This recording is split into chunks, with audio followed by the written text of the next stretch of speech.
हमारे साथ बात करने के लिए इस वक्त मौजूद हैं बीजेपी के वरिष्ठ नेता और नागपुर से बीजेपी के लोकसभा उम्मीदवार नितिन गडकरी जी। सर, किन किन खास मुद्दे हैं, क्या क्या उपलब्धियां आपके 5 साल में रही? मैंने 5 साल में मेरे कॉन्स्टिट्यूंसी में metro, broad gauge metro, garden, stadiums, road, bridges, institution और सोशल, कल्चरल और स्पोर्ट्स तीनों विषयों में काम किया। हेल्थ सर्विसेज में काम किया और 70,000 करोड़ से ज़्यादा काम मेरे कॉन्स्टिट्यूंसी में हुए हैं और मैं जो किए हुए काम है उसी एजेंडा पर खड़ा हूँ। मैंने कभी जात, पंथ, धर्म, भाषा और पार्टी इसका डिस्क्रिमिनेशन किया नहीं। जो आए सबका काम किया, सबका साथ सबका विकास, इसी सूत्र के साथ काम किया है।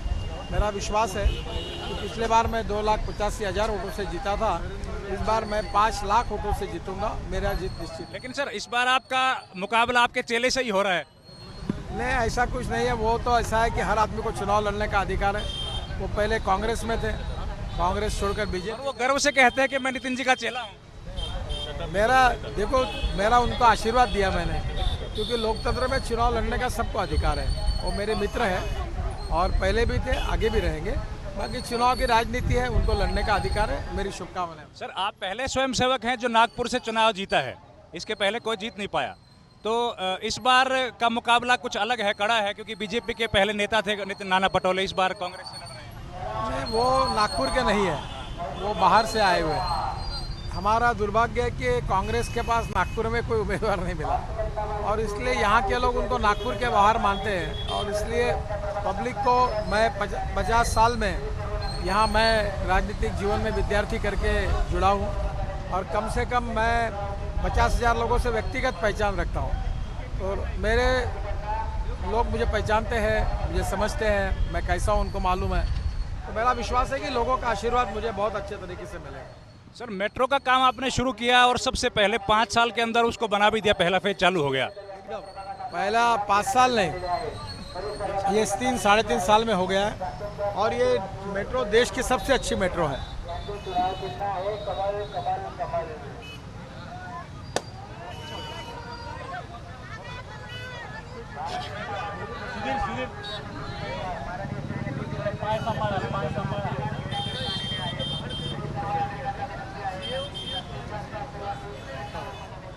सर, मेट्रो जो है वो उसका रिकॉर्ड टाइम में काम किया है, इंफ्रास्ट्रक्चर डेवलपमेंट भी काफ़ी हुआ है। काफ़ी देश में ही मुझे काफ़ी मौका मिला। एक्सप्रेस हाईवे, टनल्स, रोड, यहाँ भी काफ़ी विकास हुआ, क्वालिटी का काम हुआ, करप्शन फ्री हुआ और समय पे हुआ। ये निश्चित रूप है। और हमारे मेट्रो का 65% पावर सोलर पावर है। एक स्टेशन 20 मंजिलों का है। तो ये पूरा फ्रेंच आर्किटेक्ट ने डिज़ाइन किया हुआ है और ये देश की सबसे अच्छी मेट्रो है। सर, आप कहते हैं कि दिल्ली में कोई यमुना पे उतरेगा और सीधा बांग्लादेश रोड पानी के रास्ते पहुंच जाएगा। बिल्कुल जाएगा। अभी तो मैंने इलाहाबाद यानी प्रयागराज से वाराणसी जलमार्ग बनाया, वाराणसी से हल्दिया बनाया, हल्दिया से तो पानी है, ब्रह्मपुत्रा में ड्रेजिंग किया और ब्रह्मपुत्रा से बांग्लादेश जाकर मुंगली और चितगांव पोर्ट के लिए ड्रेजिंग करके वहाँ तक मार्ग खुला है। अब केवल दिल्ली यमुना से प्रयागराज तक का बनाना है। 12,000 करोड़ का DPR तैयार हुआ है। तो वर्ल्ड बैंक या IDB को देंगे चुनाव हमारी सरकार आने के बाद और वो होने के बाद दिल्ली से माल बांग्लादेश तक जाएगा, बिल्कुल निश्चित जाएगा। गंगा की सफाई भी एक बड़ा प्रोजेक्ट है सर, आपके हाथ में है, लंबे अरसे से आप काम। करोड़ों लोगों ने स्नान किया। पहली बार गंगा अविरल निर्मल थी। हमने 30% काम किया तो भी इतना अच्छा परिणाम मिला है। अगले मार्च तक हम 100% काम करेंगे और गंगा को अविरल और शुद्ध बनाएंगे। कुछ एक्टिविस्ट लगा रहे हैं कि अभी तक गंगा साफ हो नहीं पाई है। हमने भी दावा नहीं किया, 30% काम हुआ है। सब काम शुरू हो गए हैं और इस मार्च एंड तक पूरे होंगे। जिस तरह की राजनीति हो रही है उसमें अलग अलग राजनीतिक दल एक दूसरे के खिलाफ कड़वी भाषा का प्रयोग कर रहे हैं, लेकिन आपने अपने चुनाव में कभी भी कड़वी भाषा का प्रयोग नहीं किया। देखो, जिनको अपना काम जिनके साथ है और जिन लोगों के अपेक्षाओं को पूरा किया है, उनको बाकी बातों का जात, पंथ, धर्म, भाषा, जातिवाद, सांप्रदायिकता, झूठी बातें, इसका आधार लेने की आवश्यकता नहीं होती।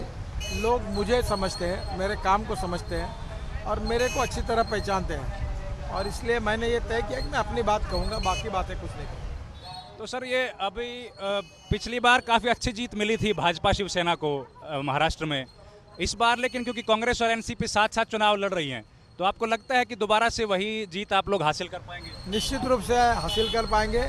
महाराष्ट्र में देवेंद्र फडणवीस जी के नेतृत्व में महाराष्ट्र के सरकार ने भी बहुत अच्छा काम किया है और मोदी जी के नेतृत्व में भारत सरकार ने किया।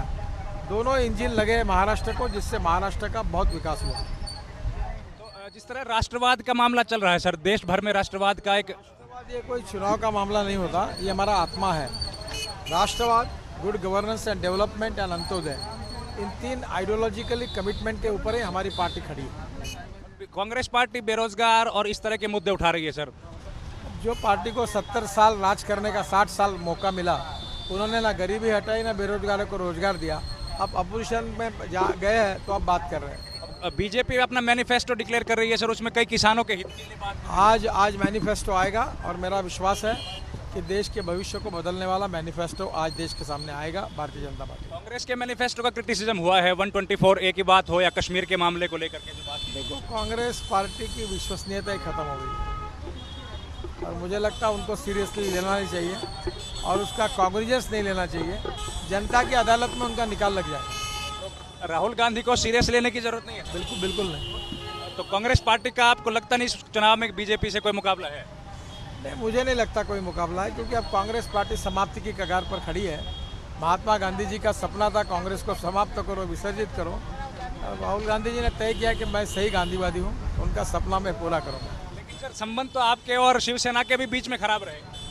देखो, राजनीति में कभी चलते ही है चढ़ उतार, पर अभी हमारे संबंध अच्छे हैं। पुरानी बातों को भूलकर हम सब लोग ताकत से। आखिर एक और बात सर, विदर्भ को जो है एक अलग प्रदेश बनाया जाए, ऐसी मांग लंबे समय से उठी सर। लेकिन अब जिस तरह से बात हो रही है कि यहाँ पे इंफ्रास्ट्रक्चर डेवलपमेंट जो हुआ है, उसमें शायद वो मांग कुछ हल्की पड़ी। देखिए, हम उस मांग कर कायम हैं। उचित समय पर उस मांग को पूरी करने की पूरी कोशिश करेंगे।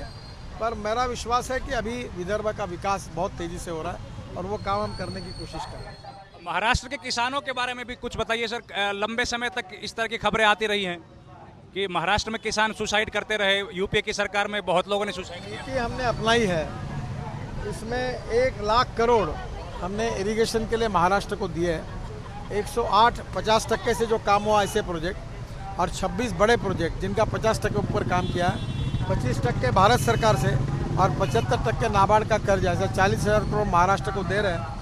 इस काम से महाराष्ट्र की सिंचाई 20% से 48% तक जाएगी, ये मेरा विश्वास है।